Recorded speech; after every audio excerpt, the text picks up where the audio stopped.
What do you think a humanist community is? Like, if you were to define a humanist community, what would you say it is? I can say a humanist community is just any gathering of people that are interested in the protection of rights and equality of all human beings. Just like ensuring that everybody is equally represented and everybody is treated properly. Okay, so what are your expectations for this event? What do you think this event is going to be like?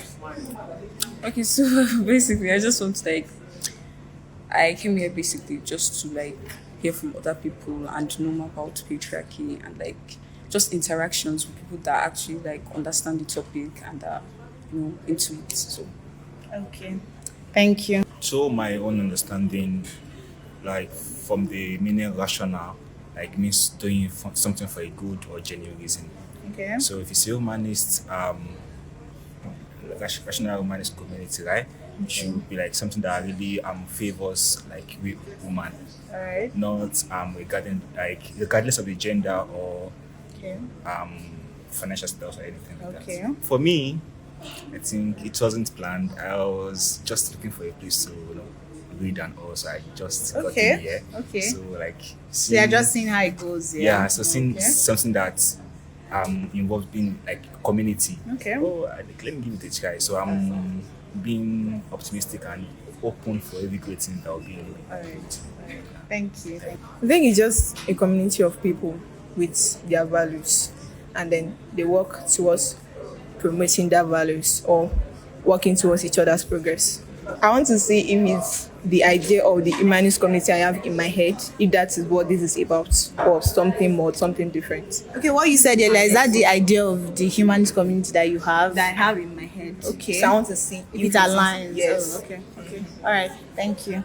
A group of people who oppose societal stereotypes, who use their heads and common sense instead of preconceived notions. I think it's going to be fun. I want to hear what people have to say. Okay. That sounds very interesting. Thank you.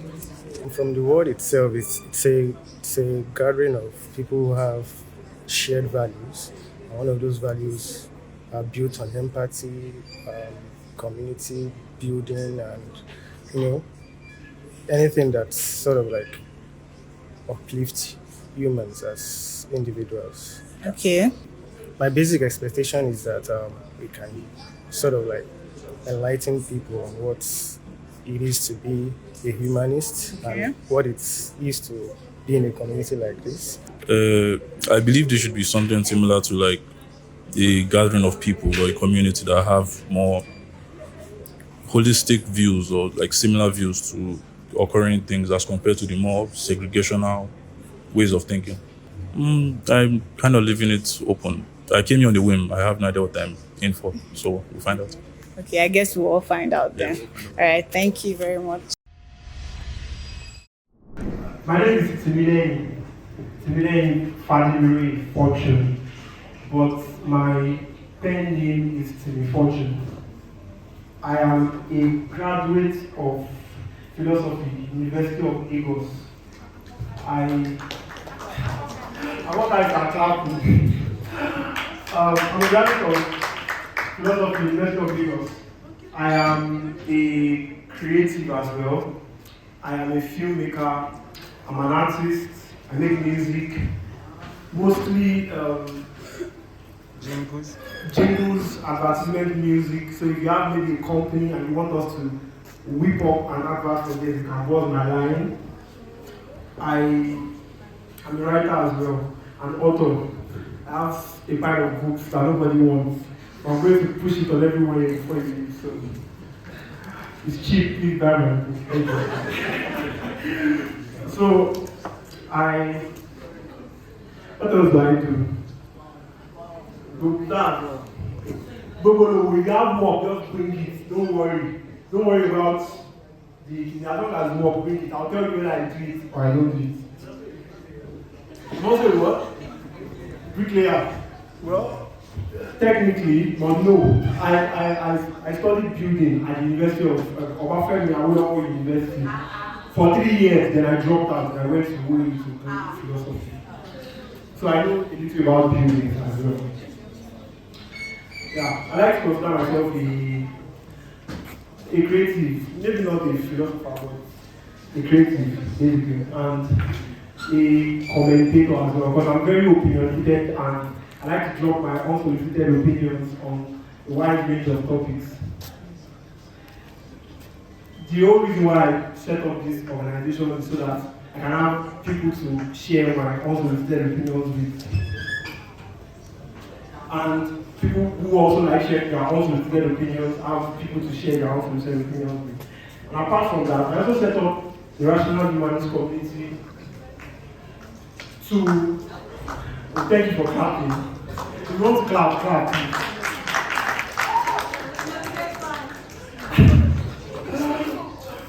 Thank you. So I set up the Rational Humanist Community primarily because I think I explained at the Lagos meeting.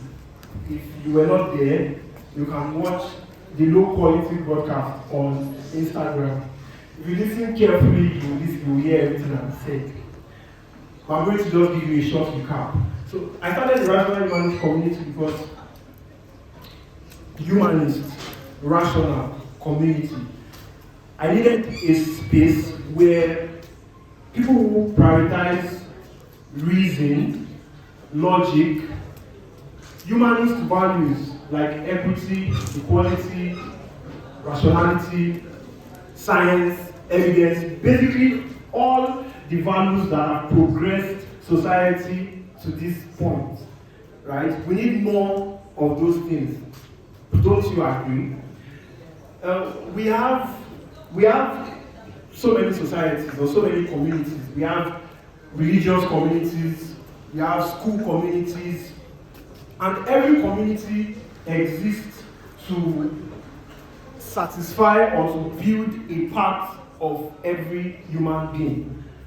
For example, when people want to build or develop their religious side, they go to a church. So, here at the Rational Humanist Community, we are not just here to gather, talk, and go. No. We are here to proffer real solutions to our real problems. The word humanist refers to it's etymologically, it's derived from the word humane. And to be humane means to have compassion for not just people, but for life, for animals, for the environment. That's what it means to be humane. So a humanist is someone that has compassion for life, that cares that things go the right way. There are people who genuinely don't care.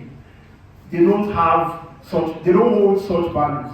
They don't think, they live by a dog eats dog philosophy where they feel like, well, everybody, yes, we don't choose our fate, but it's our fate regardless. If I'm born into privilege, if my father has money, or if I'm considered smart, I'm not disabled, I look attractive, it is your problem if you don't have my privilege, if you don't have my life. So they don't care how other people live.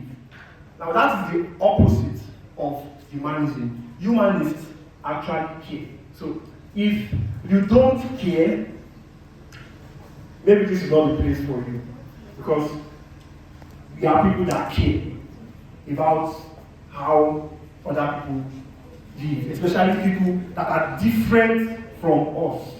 And we also care that the world progresses towards desired outcomes, like the outcomes I listed earlier. So, how do we calibrate our actions? How do we decide that, oh, this is how we live, this is how not to live? We employ two things: critical thinking and logic. So if you are a member, every member of the Rational Humanist Community, there are a few members here, like Timmy and Wale, they were at the Lagos meeting, and they are Toyi, Ideri, myself. We are members of this new community, and we are inviting and we are imploring everyone to join us. But before you join, you have to understand a few things. First off, the importance of critical thinking and logic.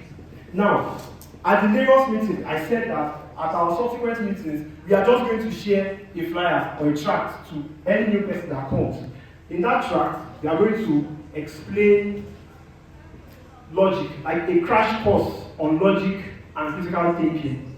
But because this is like the opening meeting in Ibadan, I'm going to do a short presentation and a short crash course on logic and critical thinking before we progress to the business of the day. And why is that important? It is important that we explain critical thinking and logic to people and that they understand it so that they can critically arrive at opinions or beliefs that are true. Because this is not a dogmatic community, this is not a religion where we just tell you this is our book, so everything the book says, that's what we do. No. This is an organization that respects or that encourages individual thought, free will, free thinking, and all that stuff. So we need to make sure that everyone that joins the Rational Humanist Community has a good grasp of logic and critical thinking. I did my first logic course when I was in, I think, 2018 at the University of Lagos. And to be very honest, I always tell people that that course changed my life. I have never been in a class more important than my first 1 or 2 logic classes. Why? Because all my life I've always been, yes, I argue people a lot, but I noticed that no matter how much we argued, we always had different views. Like, you could not out-argue people. Like, people are binded to their opinions by culture, by tradition, by tribalism. So arguing with people hardly solves the problem because they did not even arrive at those positions in the first place through some sort of argument. But in this community, when we deliberate on issues or we discuss issues, we need to make sure that we are guided by the principles of logic and by the principles of critical thinking, which I'm going to go into the next time I pick up this mic. I've deviated far from what I should have done, but so I'm just going to hand the mic back to Ideri. She's going to do a small game. Then after that, we are going to go straight to a short crash course on critical thinking and logic. So bring out your pens, bring out your books, and just jot a few things down. Thank you very much.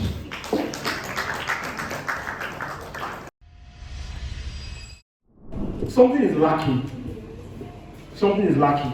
As a society, we have, especially in Nigeria, and I've not lived in any other country, so I'm not going to make bold statements, but I think that the Nigerian society has not done enough in fostering reason and developing the intellectual sides of people.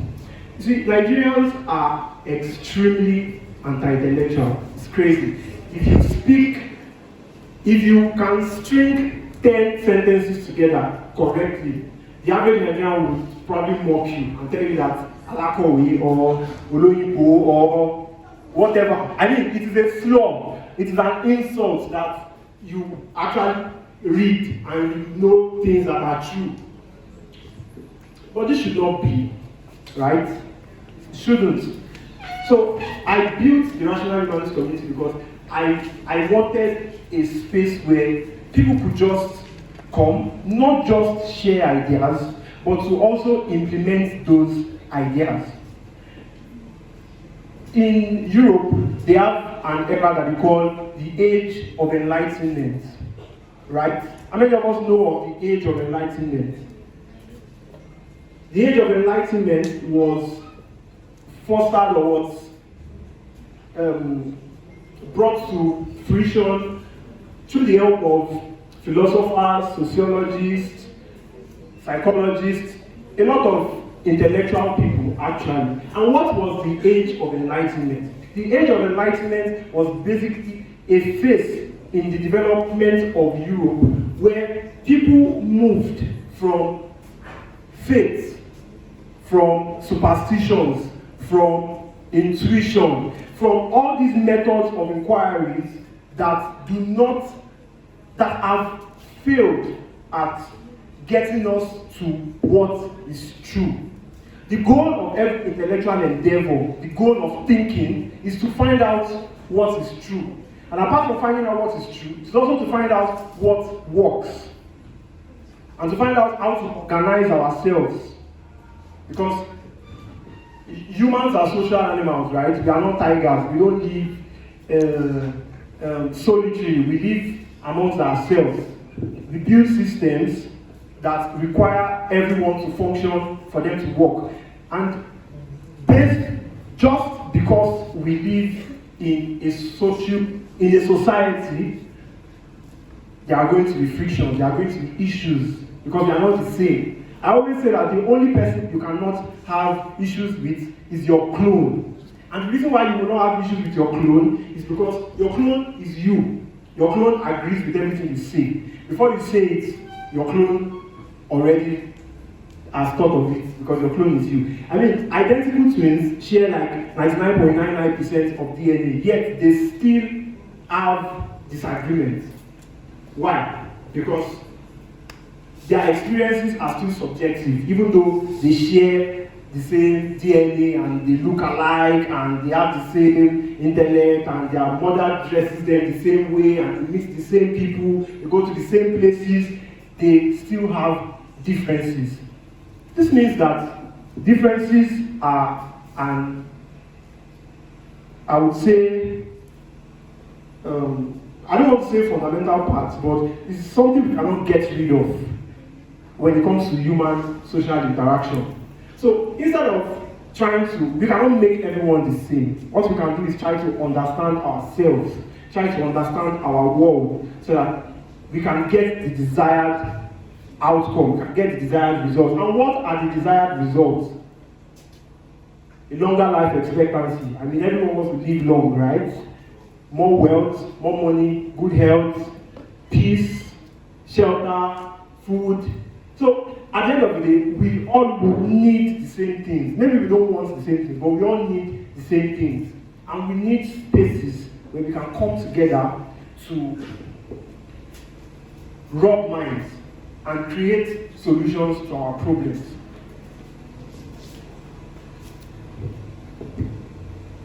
In the Nigerian society, there is this problem that we are currently battling with.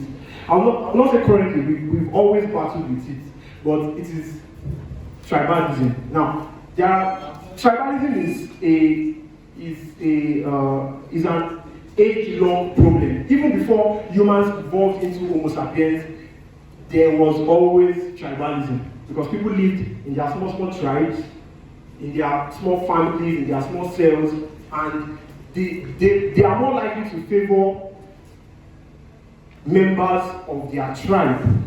Why? Because they understand members of their tribe, and it is an existential issue relating with people that you don't understand. Because when you don't understand someone, they are unpredictable. You don't know what they can do to you.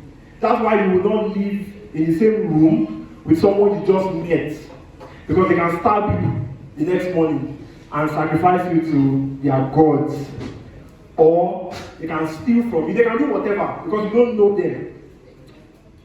Therefore, the tribalism issue is a knowledge issue. that can simply be tackled if we understood ourselves and if we embraced certain values that will most likely progress us as a society. I sent everybody an email. Check your emails because our projector is not working. You can see it is not giving. So I sent the presentations to your mails, so you can open them and just follow along because yeah. So we are going to start with critical thinking for babies. This might seem like a little lecture, but trust me, it's very important. And this is what we do here at the Rational Humanist Community. We teach ourselves important things.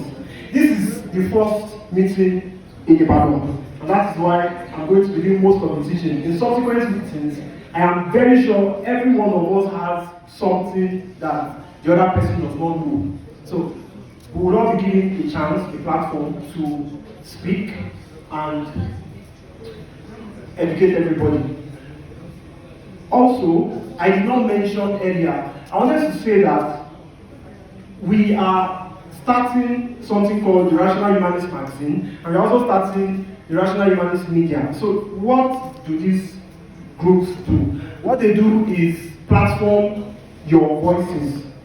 So if you are creative, maybe you make films, or you are a writer, or you make music, as long as it is a humanist thing, it's something that probably maybe addresses a social issue, or maybe something that it might not even address a social issue, as long as it is captivating and falls under a humanist category, you can come on board. So if you are a creative, consider joining us after this meeting so that we can work together.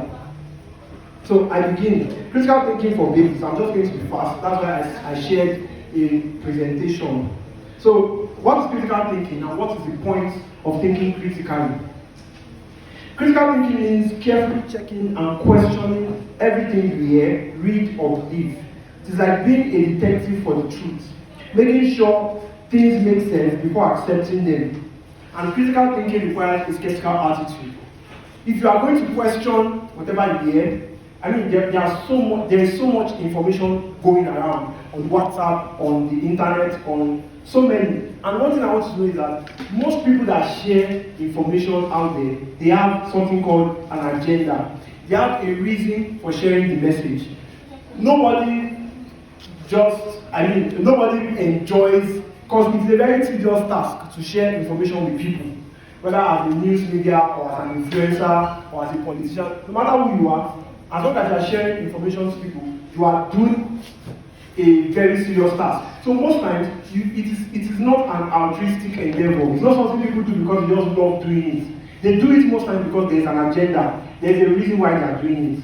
If you are familiar with American politics, for example, there is CNN that's considered left-wing media or liberal media, maybe not left-wing media. And then there is Fox News or maybe CBS that's like right-wing. Now, apart from the fact that these are media companies that are set up for profit, they also have an agenda.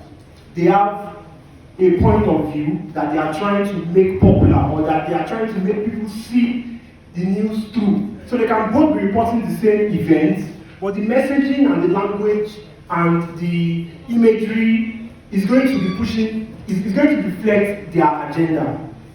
This is why we must have a skeptical attitude towards information. When you receive information, don't be like your parents.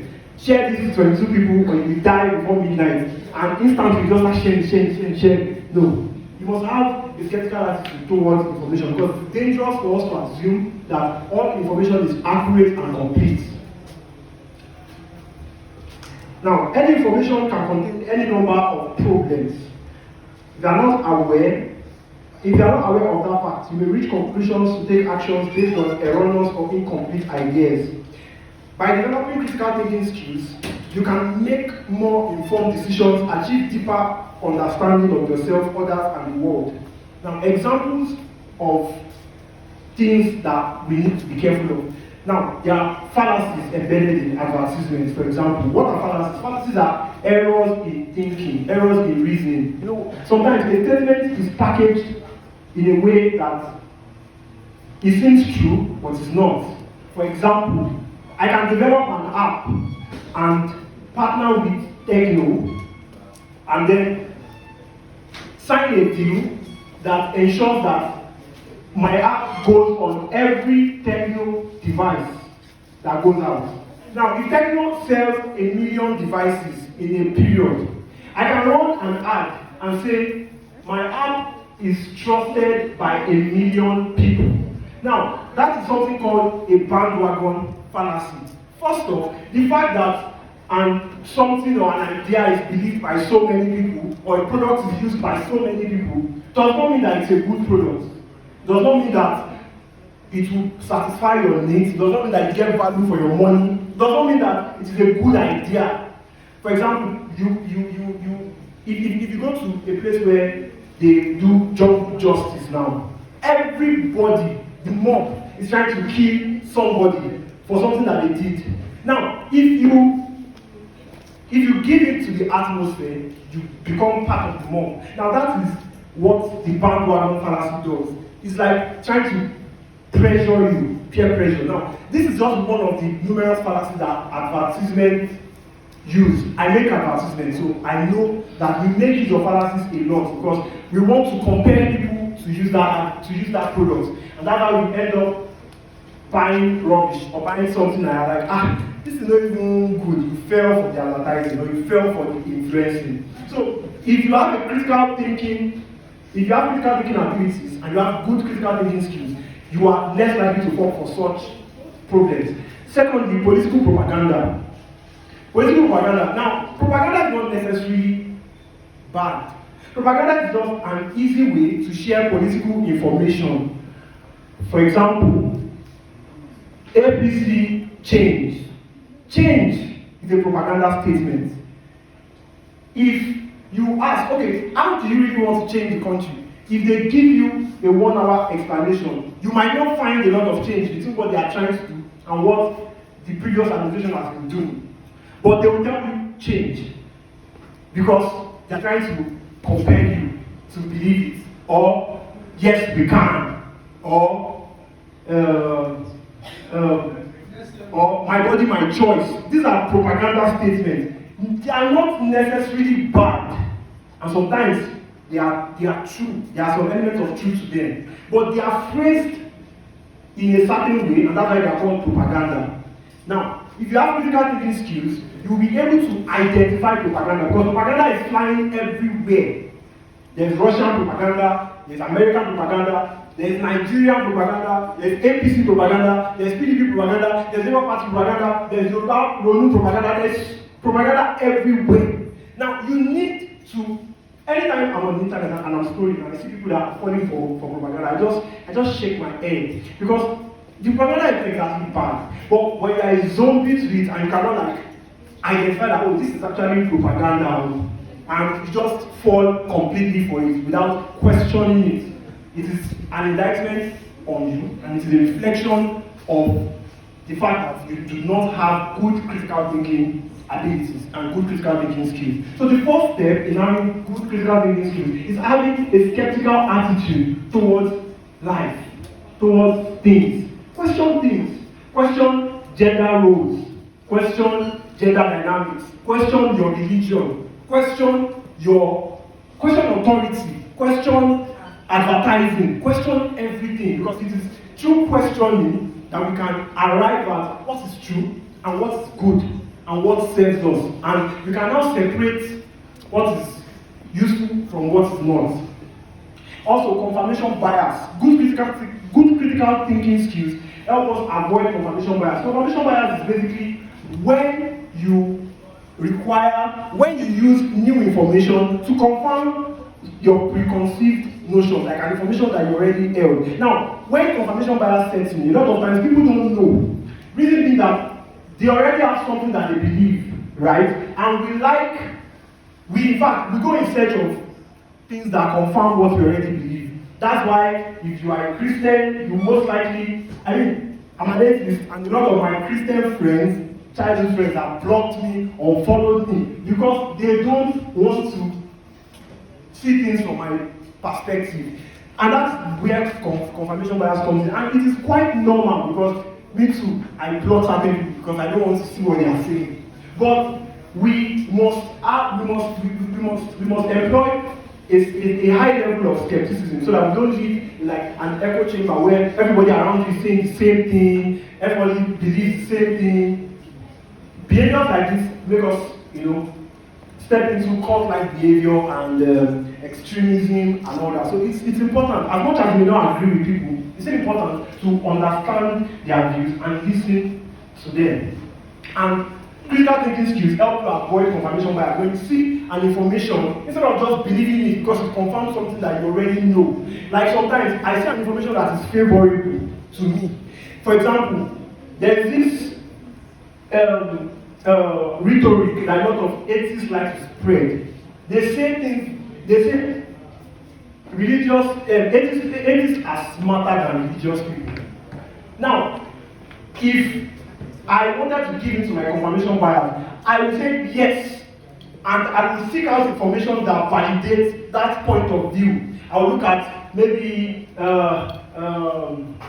some atheist scientists or some atheist thinkers that I'll say, oh, everything has been done by, like, most good stuff or most intelligent stuff, most scientific stuff has been developed by people that do not believe in God. So this means that atheists must be smarter. But that's not true, because when you delve deeper into the data and into the facts, you find that there have been a lot of religious intellectuals. People like St. Thomas Aquinas, people like Isaac Newton, people like so many people. Also, religion and intellect can coexist perfectly. It's very possible for people to be intelligent and religious. It's very possible for people to be stupid and irreligious. It's very possible for these things are not mutually exclusive, even though there can be some overlap in some way, and there can be correlation. But we all know, okay, maybe we don't all know, but correlation is not causation. And correlation says something about something. Like, if something correlates with something, maybe a lot of Christians are prone to a certain behavior. It doesn't mean that that behavior is caused because they are Christians. It does not necessarily mean that. It could mean a lot of other things that we need to investigate further. So confirmation bias is present, it's alive and well, it's happening every time. It's even happening now as I'm speaking. What something I'm saying is that it's confirming something you already believe, or it's confirming something you already believe. So you are discarding it, or you are accepting it, or you need to do some critical thinking as well. So we move on. Information exists everywhere. A percentage of them are incomplete, possibly inaccurate, misrepresentations, or contain innocent mistakes. Yes, I remember there was a study. I can't remember the study now. I think the study, I've forgotten what it was. But there was a study that so many people had quoted it, it had gone far, like it had even caused a big ideological divide. I'm going to try and remember it, maybe next time I come up. And they later found that there was a mistake that changes the entire course of that research, that changes the result, that changes the conclusion, and then they had to call it back. But before they called it back, people don't like the term. So it took people that actually sat down, because it's very easy to just quote a study and say 60% of people that do this and this, bam, and everyone's like, yes, look at the study. Well, sometimes you have to check what is the methodology. How many people did they sample? Where did they sample? For example, if you run a research and you focus on northern Nigeria, you are very likely to get different results from southern Nigeria, right? But you can say Nigerians are this, and that. But if your sample size is not well distributed across the geographical locations in Nigeria, your results is not going to be good. So these are mistakes that can be embedded or hidden in information, and it takes a critically thinking person to find these things and analyze them and understand them. So So keep in mind, anyone can publish information on the internet and present it in a convincing and professional way. Let me give you an example of this. There's this website that was so successful, Nige.com. Who knows Nige.com? It was so successful then. Nige.com will say top 10 richest Nigerian artists in Nigeria. You write number 1, Don Jazzy, $25 million. Number 2, Whiskey. No methodology, no nothing. But because they are a very popular media platform, people will have serious arguments and they will quote these platforms. I remember one time somebody won me at the end. He did not actually win, but he won regardless. We were arguing which Nigerian artist was the most awarded in the 21st century. And I told him which African artist. And I told him it's Whiskey because there was a study that was well researched, and they didn't even list all these maybe Vanguard Award or this award. They stated their methodology. They stated what makes an award qualified for their study. And they said Whiskey number 10 in the world. And this guy said Whiskey is not even was awarded in Africa. He said it's Sarkozy. He said Sarkozy, how? Then we opened Wikipedia and some dumb folk already actually wrote it there. That's Sarkozy was awarded. And I was like, So the person that had all the Ghanaian newspapers, all the Ghanaian blogs, Isha wrote 100 and something awards, and he was like, you won. And they gave him my money, and I was just there like, ha!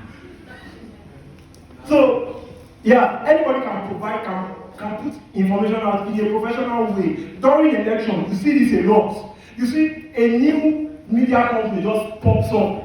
Some can say reportera.com. Peter Obi does click and start writing good things about Peter. And everything looks so professional. Everything looks so right. Or they do maybe some study to the Human Development Index in one particular place.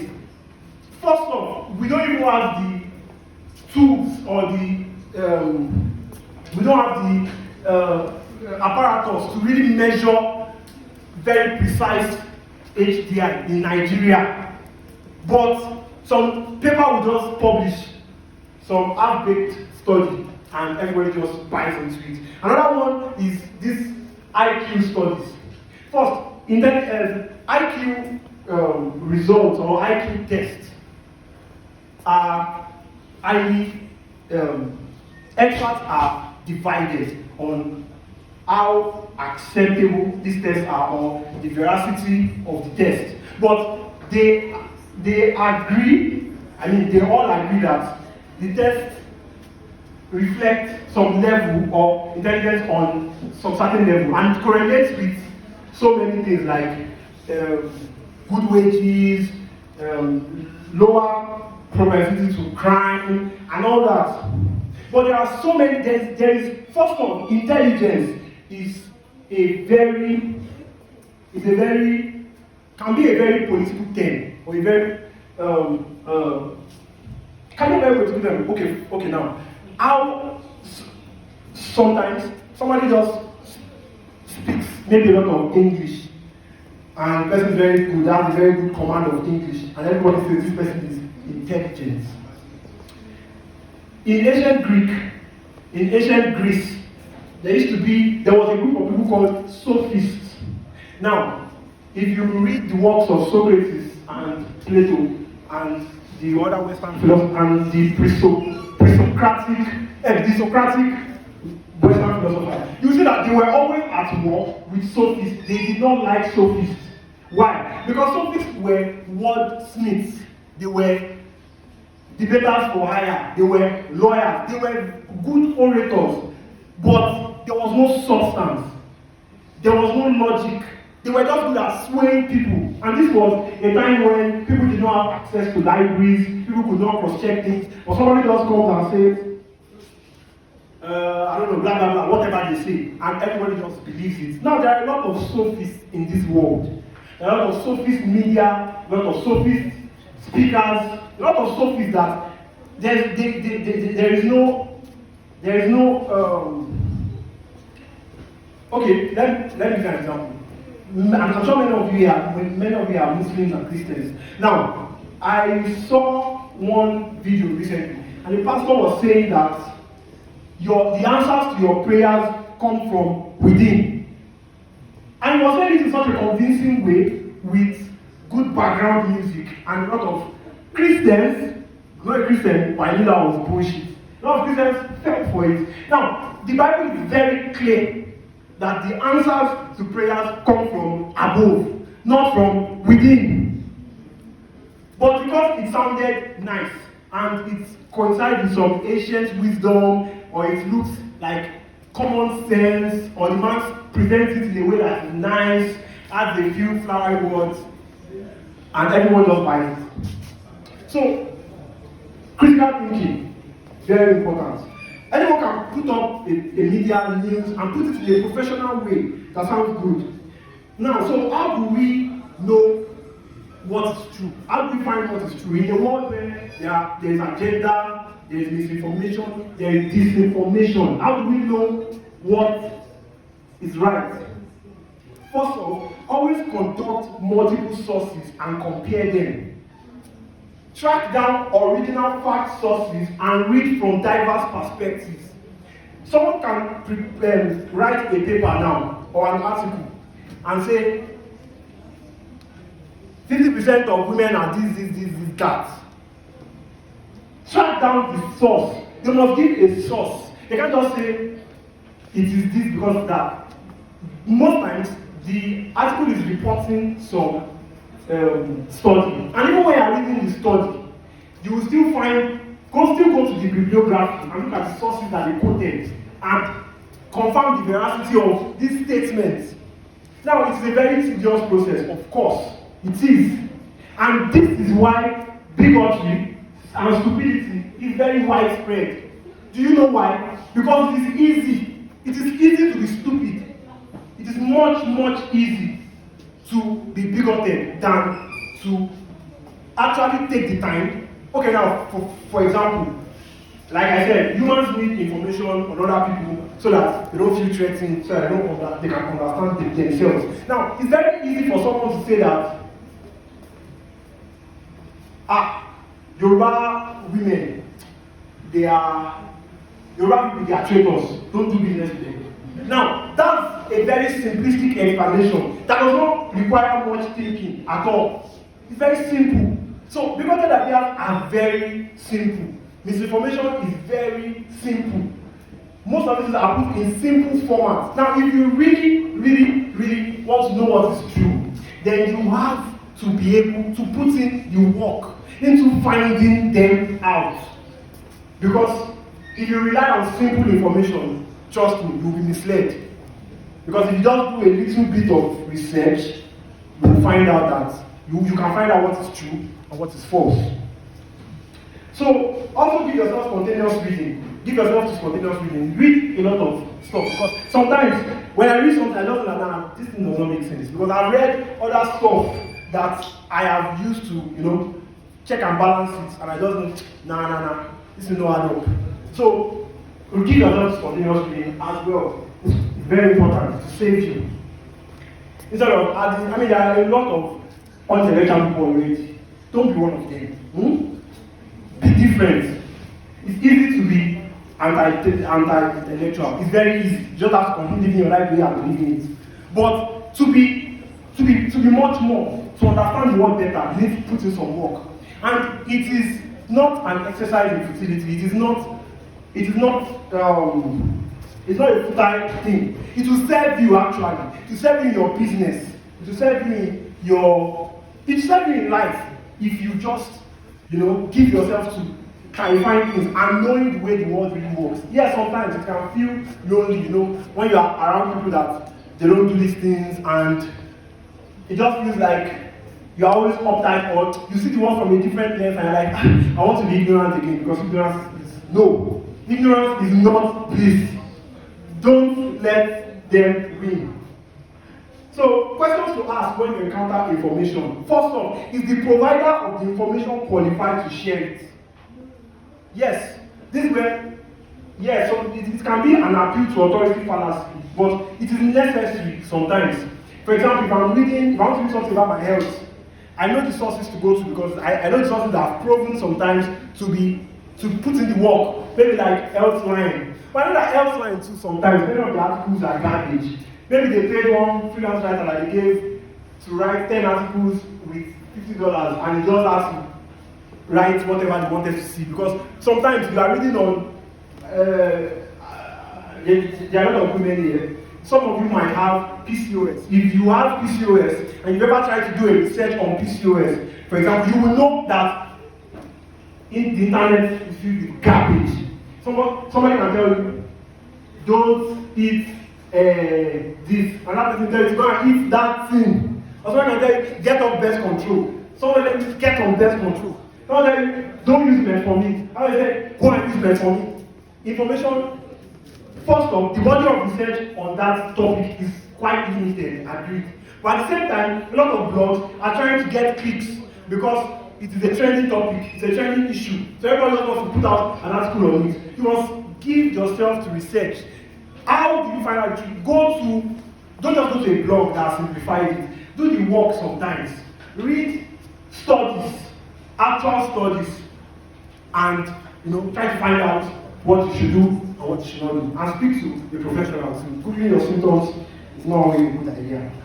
So, is there any evidence of prejudice or unfairness? If there is a source that is given to prejudice or disinformation, take what they say with a pinch of salt. It doesn't mean that everything they say is wrong, but no true reason like that. Also, is there what are the sources of the facts? Check the sources. Is the information propaganda or advertisement? If an information is political propaganda or if it's advertisement, also take it with a pinch of salt. Let me give you an example. They say that if you give birth to children maybe after 40 as a woman, they say the odds of you having maybe an autistic child times 3 or times 2 or whatever. Now, that is fear mongering. Yes, they are right. It's actually multiplies. But the initial odds was like 0.000 something. Now, when you double 0.005, what do you have? You have 0.010. Have you, Mr. Math? So now, the odds are still very low. Very, very low. Extremely low. But some women feel like, oh, they are running out of time. They must quickly have children. Because research has shown that the odds of having a mentally disabled child doubles or multiplies. But they don't actually say what were the initial odds in the first place. The odds are still low. It's never zero, but it's still low. So it is not as important to now make big life-changing decisions like maybe you go and marry a man that you barely know, or you rush into marriage because somebody told you that you are going to have a mentally ill child when the odds have always been extremely low to begin with. Even if you give birth at 19 or at 16, you can still have a child that is mentally ill. So if you are going to have a child, you must be willing to bear the possibilities of having a mentally disabled child. If you can't, then don't try it because the odds are never zero. Also, is the information shining light on all sides of the story? Biased information should be discarded. Maybe not discarded, but taken with a pinch of salt again. Because if they are focusing on just one side, maybe okay now, for example, if you are reading an information on a protest, and you go and read the views of maybe a newspaper that is owned by Shore, maybe you go and read Sarah reporters. Obviously, Sarah reporters will speak from the point of view of the protesters. Now, it's a good thing to side with the people, but if you want to really get to the meat of the matter and to know what is true, you actually have to still read the other side, read the state media, also take it with a pinch of salt, cross-check sources, then make a decision.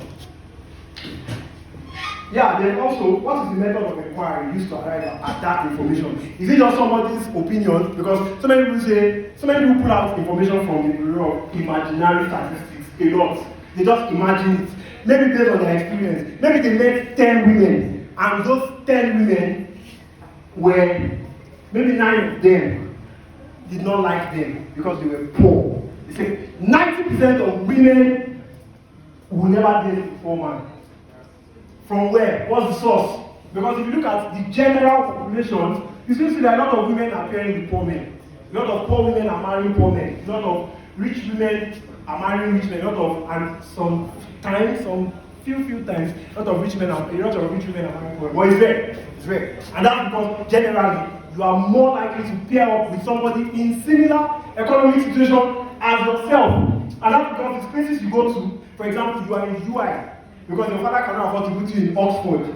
Now, you most likely will not meet a man that finished from Oxford, where you want fiance. Where you want fiance, most people you will meet are people that are in your circle, because it's the places that you can afford to go to that you will meet people. And you meet people that can also afford to go to those places. So don't beat yourself up that your partner is broke. It's because you are broke. Anyway, I think I'm done with critical thinking for babies. I don't know if should we take a small music break before we go to the logic, or should just go straight? Okay.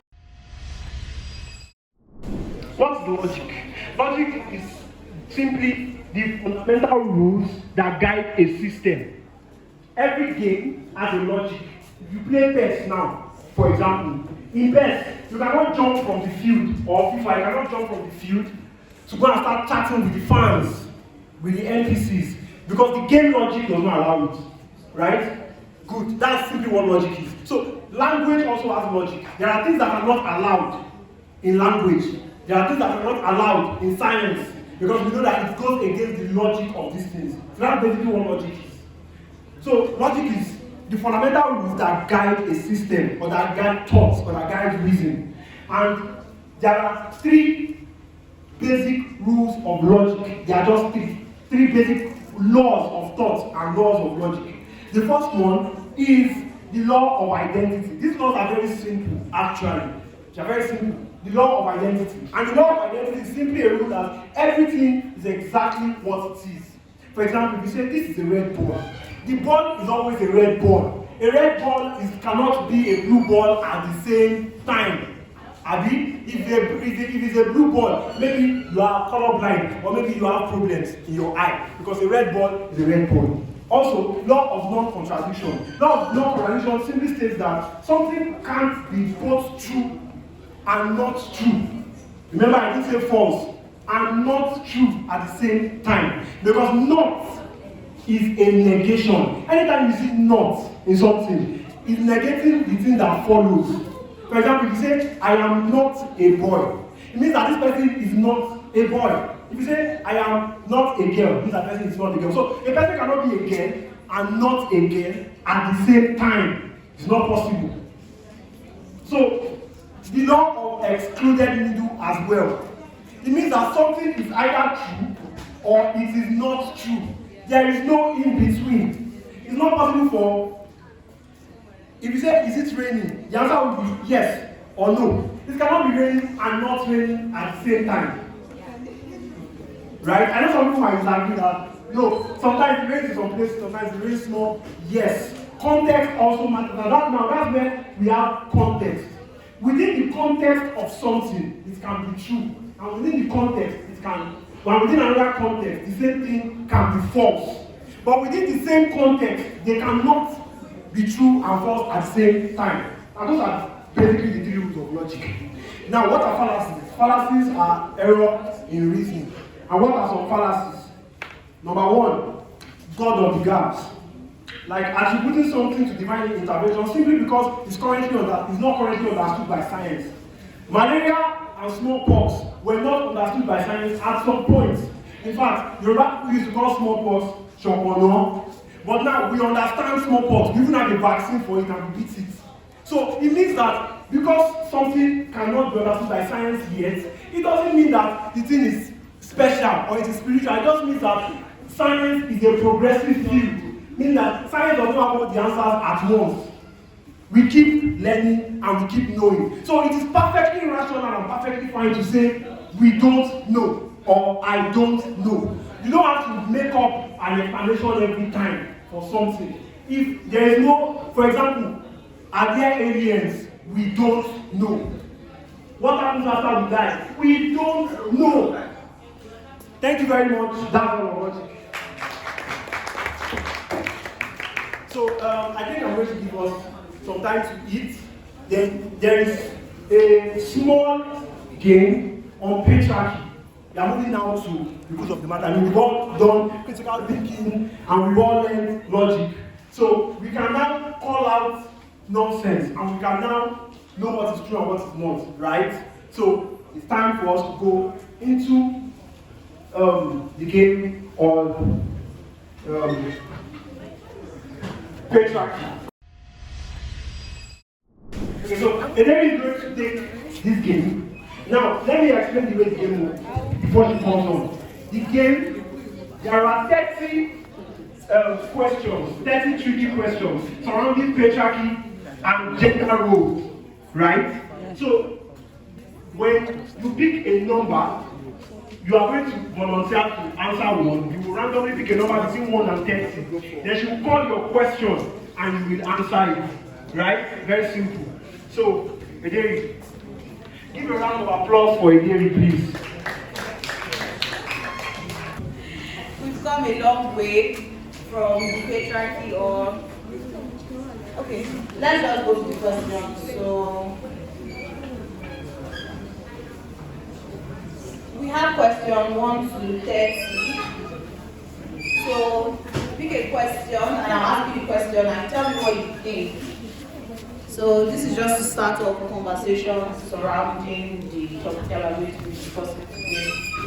So, just behave. You have number 1 to 30, so just... Number 5. Number 5. Number 5. So, the question is, do you think men can be feminists?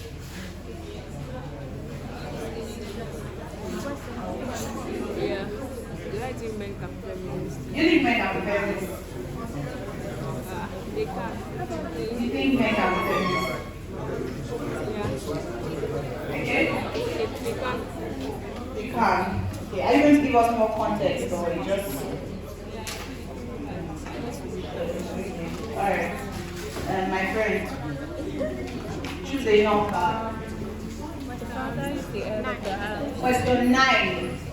Okay, please, I know you guys are eating, but I need your ears, like I need your attention. Question 9. It says, why do you think men are judged more harshly for their economic situation than women? Did you hear me?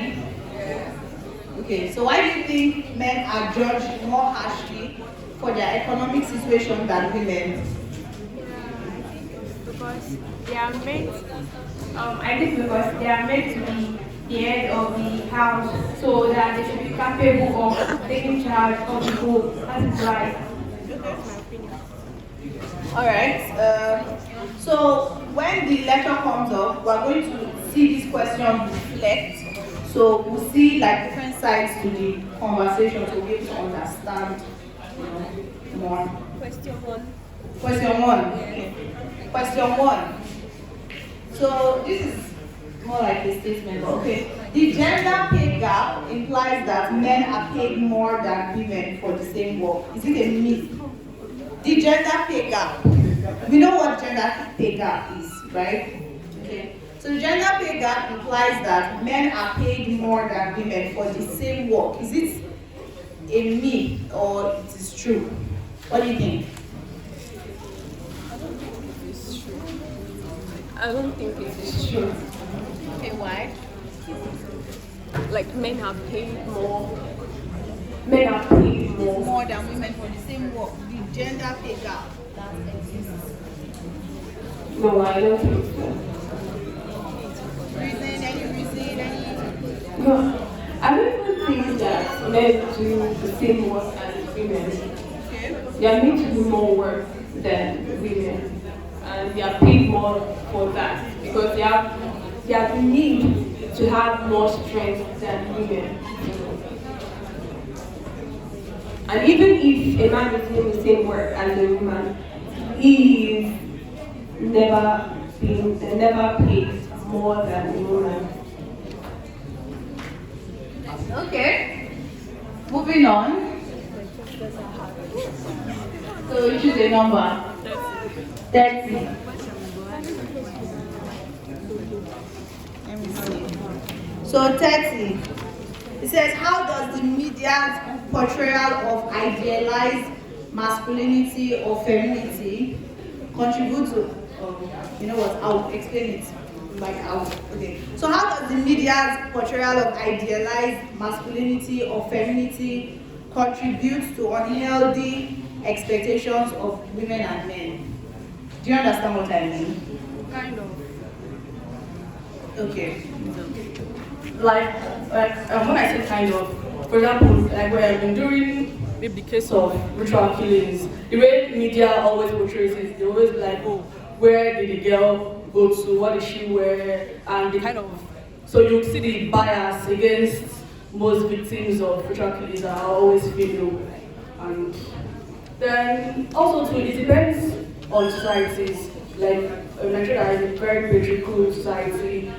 The bias against women is always usually there. And then in America and other Western countries, we talk about feminism and women, masculinity is also different, and most times on the women's side. Okay, so the question is media. When we talk about media, we're talking about social media. Not just press. Press, social media, like things that are not, you know, that are on your phone, like media. So, you know, the media controls a lot of narratives, and these narratives feed into stereotypes that society now, you know, imbibes in us because we consume the media. So the media is also heavily responsible for a lot of things that we do. Exactly. So the question is, how does this media's portrayal of, because in the media they'll tell you things like a man is, you even see quotes or tweets like a man is supposed to be like this, or a real man. They say things like a real man or a real woman or a traditional man, or this is how it is supposed to be.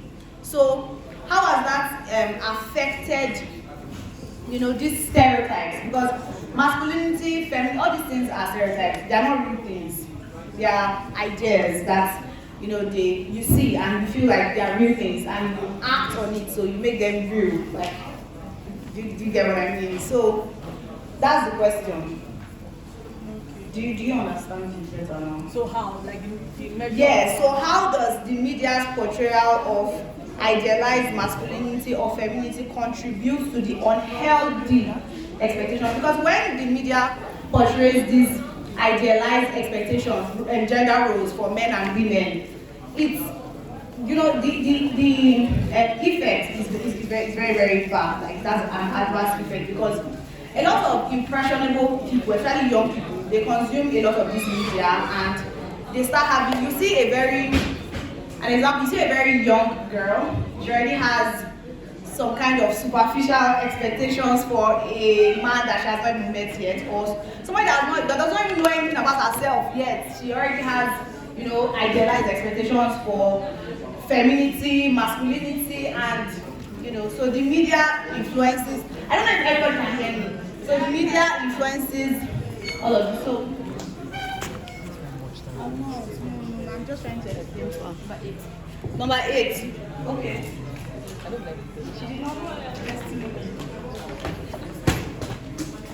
Okay, so number 8. I know. Okay, so number 8. Why do you think women are judged more harshly for their appearance than men? Number 2. Okay, so number 2. I want everybody to hear me. Hello. Number 2. Why do you think society expects men to be the primary breadwinners, and where does this expectation originate from? Like, why do you think men should be breadwinners? Like, why do you think that?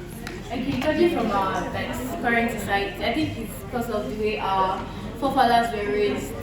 So then they felt women were like inferior and men should be the ones to do the job, have the money and all those things. So from there, everybody it became a societal norm where everybody just believed that a man should be able to like take care of the family, a man should be able to do this. Because we grew with that perspective, and then we just came to like imbibe it like that. Thank you. No. Sorry. Did you intentionally leave out that way? No, I'm just.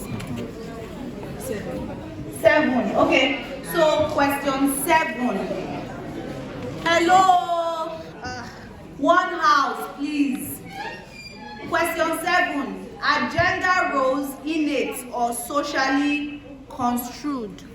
What evidence supports your view? Do you think gender roles are innate or socially? Like, do you think that they come from within or environments, like socially? I will actually say the two, but then more on social, because there is this generation, we actually have this thing of going to social media. Like, I'm not saying everyone, but everybody just goes to social media to get information also, so we get most of our information.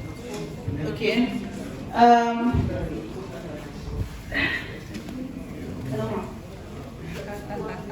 Number 1 to 13.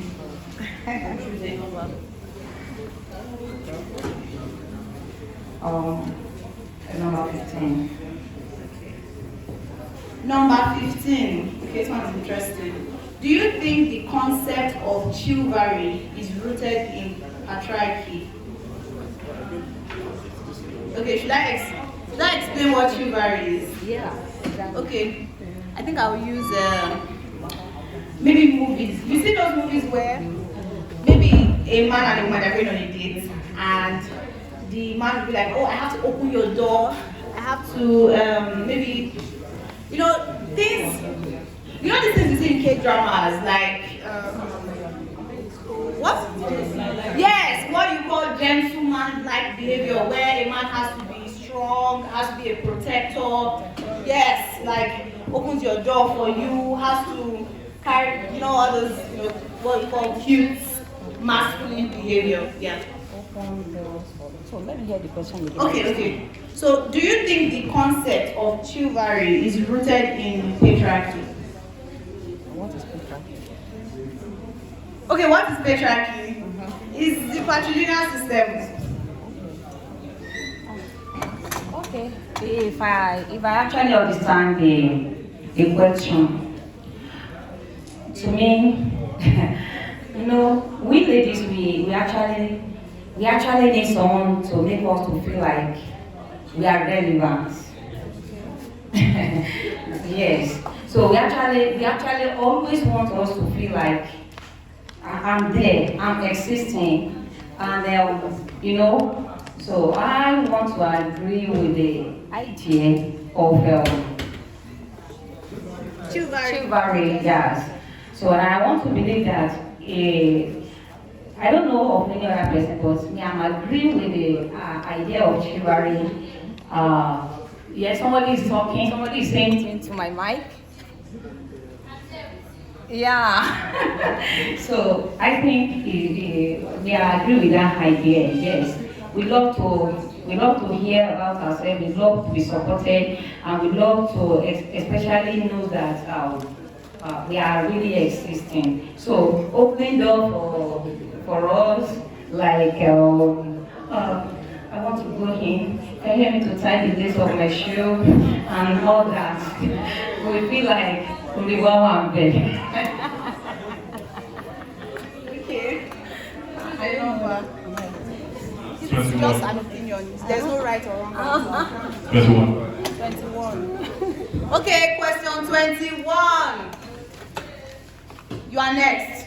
You are next. Question 21. So it says, is there a double standard in society, in how society views promiscuity in men versus women? Yes. Okay, small context. In simple words, if a man sleeps around, he's a top dog, he's a big boy. But then if a woman does the same thing with the same amount of people, she's seen as a whore, a prostitute, or unmarriable, which supports the whole thing of double standards. Thank you. Number 28. 28. Why is sexual harassment so widespread in patriarchal society? Why do you think sexual harassment is such a... So, first of all, to answer that question, that question makes a claim. Sorry to say, it makes a claim that sexual harassment is what is predominant in patriarchal societies. Yeah. First of all, for me to speak on that, I have to confirm that statement. Okay, so Yeah. do you think it's true? Do I think it's true? It's an opinion question. No, we all know what sexual harassment is. We all know what sexual harassment is. I don't think anyone here is too young to know. We all know what sexual harassment is.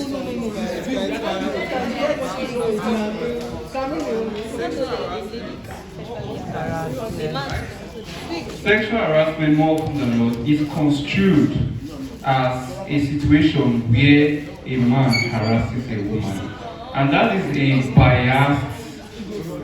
a biased way of viewing sexual harassment. That is why I asked you, what do you mean by sexual harassment? Sexual harassment, like I said, I did not even give any context or definition to what I just said is what question? Okay, 28. I said, why is sexual harassment so widespread in patriarchal society? So Nigeria is a patriarchal society, and sexual harassment means non-consenting interactions between people. There is no gender. It's not genderized. You get? So a man sexually harass a man. A woman can sexually harass a man. A woman can sexually harass another woman. So it means non-consensual contact between people, like human beings. Yeah, that's what it means.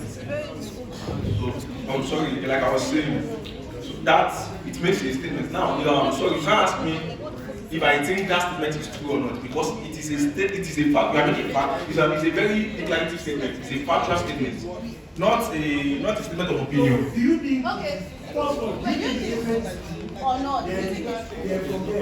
Your part. Right in that statement. Sorry, there are some things that for me I need to see maybe research or something. Yeah,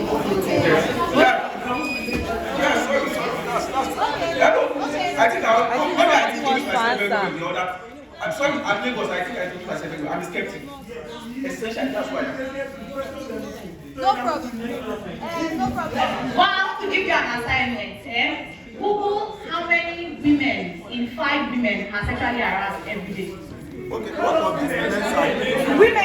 But let me just, okay, the reason why I said women, the reason why I said women is because we are talking about we're talking about patriarchy here. We're talking about patriarchy here, and most of the time, yes, patriarchy also affects men, but the victims, most of the victims, in fact, the reason why, see, there's no time, okay, let's just go to the next question. Just the number. 29. Is religion, you know what, let's have this conversation later. Is religion good or bad for gender equality? Do you think religion is good or bad for gender equality? It depends on the religion, actually. Okay. Can you give us a little context? I'm a Christian. Okay. So now, I'm a Christian. So there are certain aspects of Christianity that have been used to subjugate women. And a good example is when Paul said that women should not speak in church because it is disgraceful for a woman to speak. A man should instead talk. And then when they have questions, they should not talk. So when they get home, their husbands should explain to them. Conversely, when you look at the Old Testament, remember that Deborah was a leader. She led Israel into war. Miriam was a leader. She wasn't looked down on. So in that part of, like that particular place where Paul said that women should not speak in church has really been used to attack women even till date. There are global female ministers that like people speak against and tell them that, like Joyce Meyer, you should know her. People tell her that you are a woman, you should not talk. So it depends. Okay, thank you. Okay, just one number. Number 4. Okay. Number 4, okay. So, is the concept of masculinity in Nigeria good or bad? Like, do you think the concept of masculinity in Nigeria is whether it's good or bad?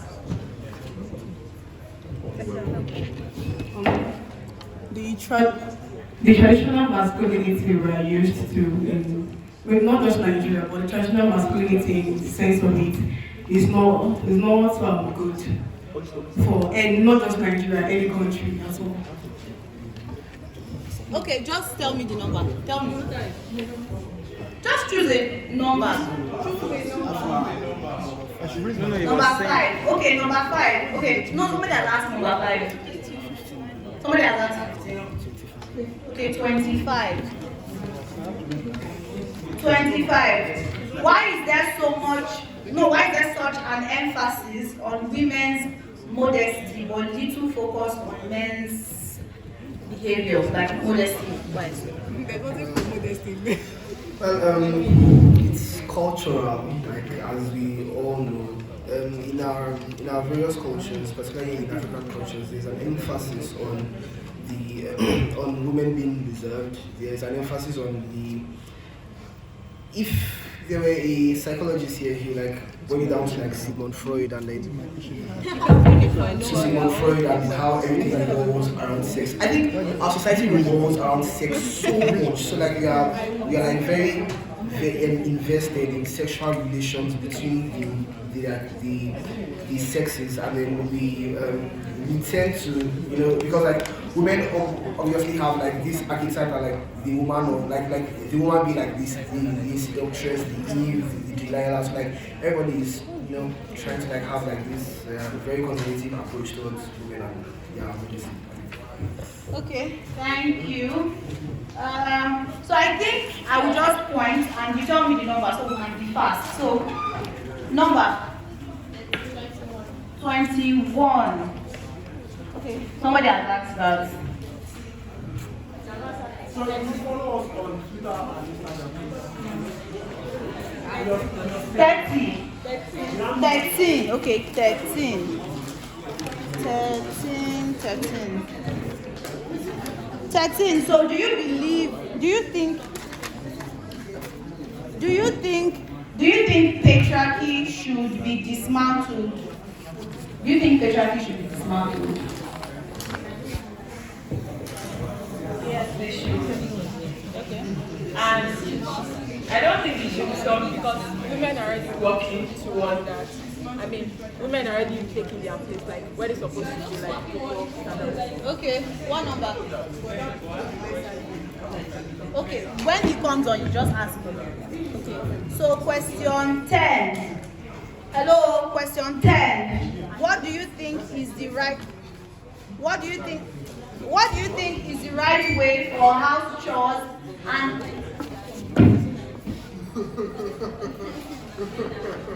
let's go. What do you think is the right way for house chores and bills between men and women in? Can you give the mic to them so that they'll just be passing it and I'll just.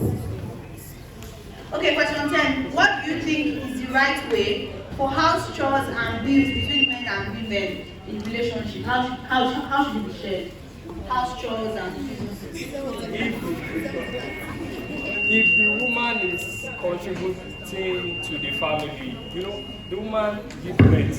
But if she's contributing to the family, like heavily, monetarily, I think the man can help her with chores because he has lost his license to be a man. License what? To be a man.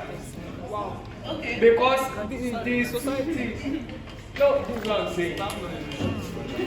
Alright, understandable. The society is wired that the man should be the provider for the family. Yeah, so I'm not saying if the woman is a majority shareholder in the family, then the man should have a take of the chores. Okay.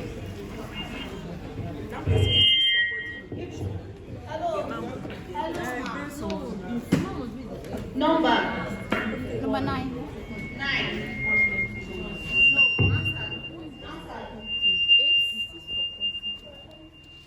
Answer.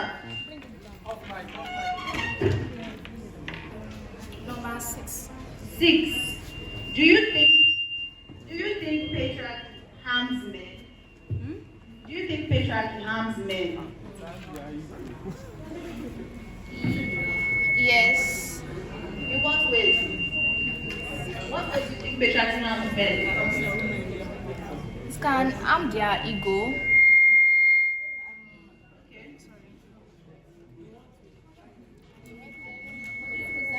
Just give it to the next. It's not physical. People arrest. Number. People arrest. 25. Done. 23. 23. Why? Hello. I'm going to start fighting some people. 23. Why do people often argue that women who speak out about harassment are overreacting? Can you please recap the question? Okay. Why do people often argue that women who speak out about harassment are overreacting? I think those people saying about that are like they hate women, because how can you say that women are overreacting when they are harassed, when they were harassed, when they have been harassed? Like, it's very bad. It's not good. Okay. Number 12, please. Do you think men are better at leadership than women? No. Why? Women are better than. Oh, really? Yes. Okay. Why? I don't want to. Okay. 20. Why do men often feel the need to take charge or dominate in romantic relationships? I think it has a lot to do with our society, because the way society view men, it's a lot of pressure. Okay, thank you. You can just pass to another person. So, number 19. Number 19. Do you think the portrayal of women in advertising perpetuates harmful gender stereotypes? Okay. I think that it depends on the advertisement. Okay. You get. So, for example, if you're advertising something like a product, and you see maybe it's a soap product now, you see them putting women in the forefront of it. So, to me, I feel that it's kind of, they feel that women are attractive, and that is something the society need to work on. They need to change that narrative.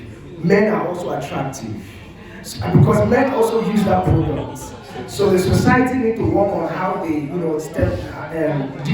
put this stereotype, but are very harmful to our society. Thank you. What role does patriarchy play in the criminal justice system, particularly in sentencing disparities between men and women? This is actually really funny to me. Because I heard the question. I'm a law student, first of all. And I've actually seen somebody handed me a flyer on Tuesday with this.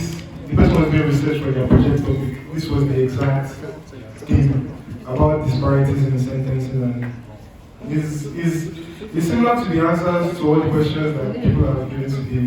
a lot of these things have been rooted in our society for a really long time.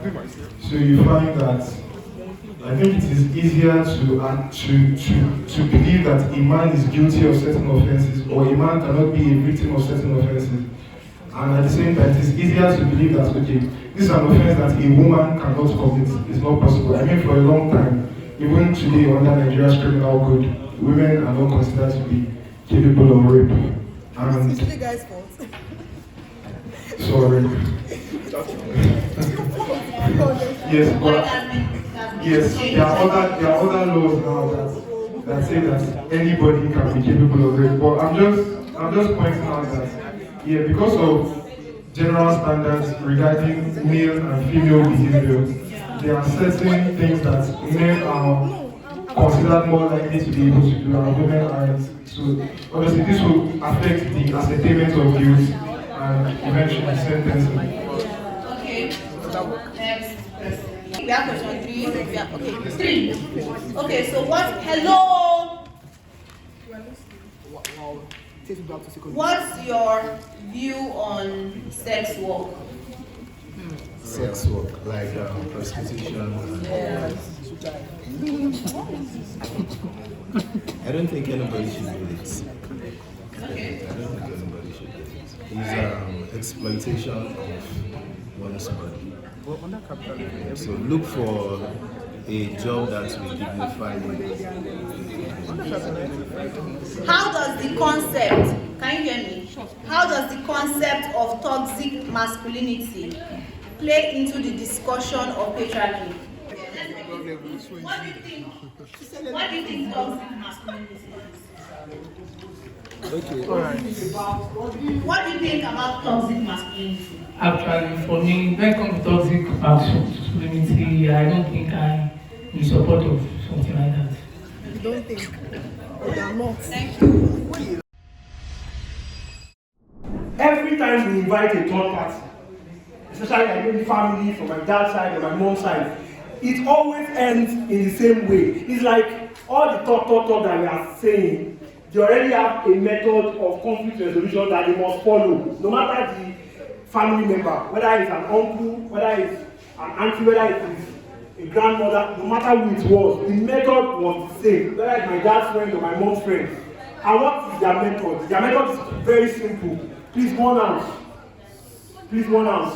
The method is very simple. What they do is, they hear my mom, they hear my dad, and they say, oh yeah, Mama, apologize to your husband. No matter who is right or who is wrong.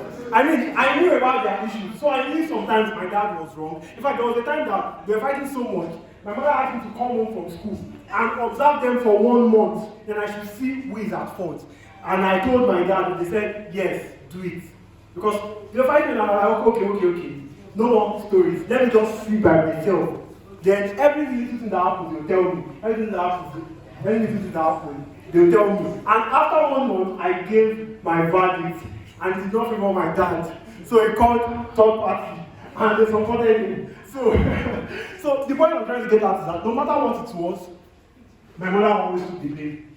And I feel like what this does is that it undermines something called a feedback loop. Now, we can talk all along, we can talk every day about how patriarchy is immoral, or is bad, or is good. All those are value judgments, and as we know, morality is subjective. So it doesn't exactly carry much weight to just say patriarchy is bad, women are oppressed. Some people find pleasure in doing bad things, or some people feel like the world cannot function if some bad things don't happen. But the argument I'm making with this talk is that patriarchy is not just unjust. Patriarchy undermines every system that is imposed on. It sabotages it.